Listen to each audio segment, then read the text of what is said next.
What is reward? What is addiction? What's happening in the brain? What's the difference between the two? Reward is a positive experience in response to a stimulus, whereas addiction is a compulsive need for and repetitive use of habit-forming behavior or substance. There obviously exists a spectrum between liking and enjoying and craving, needing, and compulsion. What distinguishes reward from addiction?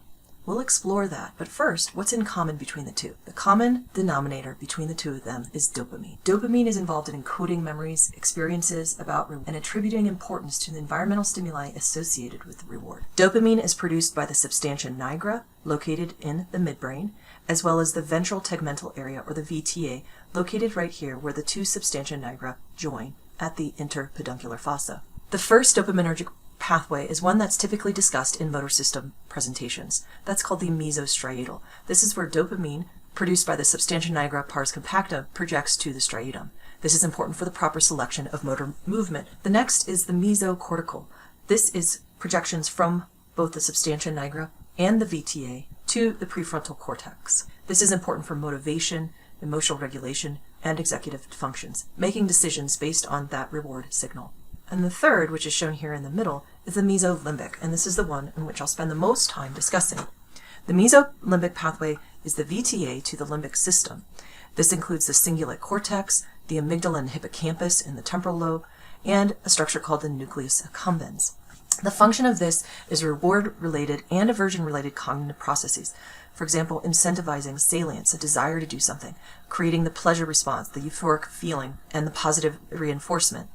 This enhances motivational properties of cues that are predictive of rewards. The nucleus accumbens is found where the caudate and the putamen join in this area highlighted in purple at the very most rostral striatum. It can also be seen here in cross-section as this area. The key take-home message is that when a behavior or a stimulus or a sensory experience occurs, there are dopaminergic neurons that are activated in the ventral tegmental area.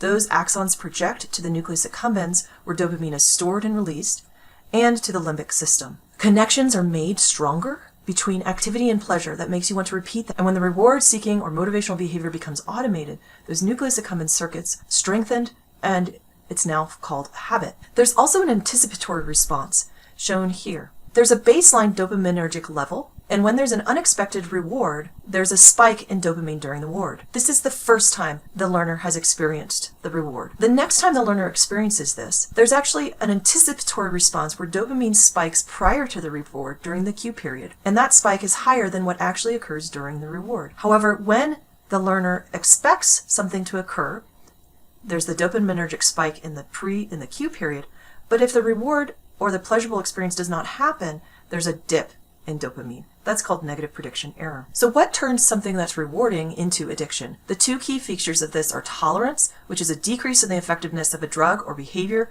to produce a desired response, so more is required to produce the same effect, and withdrawal. These are symptoms that occur upon the abrupt discontinuation or decrease of drug or behavior. Symptoms can be physical or physiological, including anxiety, irritability, tremors, shaking, nausea, vomiting, and fatigue. This is side effects of the withdrawal. With tolerance and withdrawal, both occur because of synaptic plasticity. In other words, the brain changes. Tolerance is a result of synaptic changes where there's downregulation of postsynaptic receptors. Here's the presynaptic neuron and the postsynaptic neuron, with neurotransmitters in green and receptors here in orange or red. When there is an abundance of a neurotransmitters in the synaptic cleft, as in the case of cocaine, there's downregulation of postsynaptic receptors. The neuron essentially says, there's so much neurotransmitter here, I don't need to make so many receptors because there's an abundance.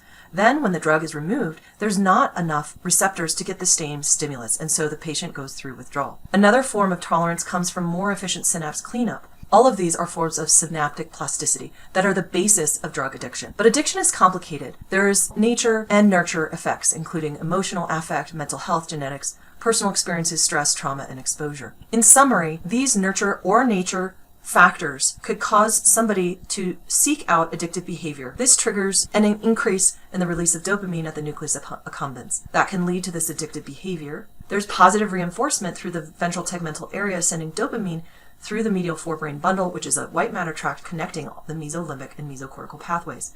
That causes the activation of the reward pathway. Upon tolerance, there's synaptic changes that cause downregulation or increase in the reuptake of the neurotransmitter, so that there is a craving to have more. There's also withdrawal symptoms, which are negative reinforcement. Together, these two lead to this craving or habit, including the anticipatory response and the role of the hippocampus in the memory of that dopamine surge that drives the person to seek out the addictive behavior or drug.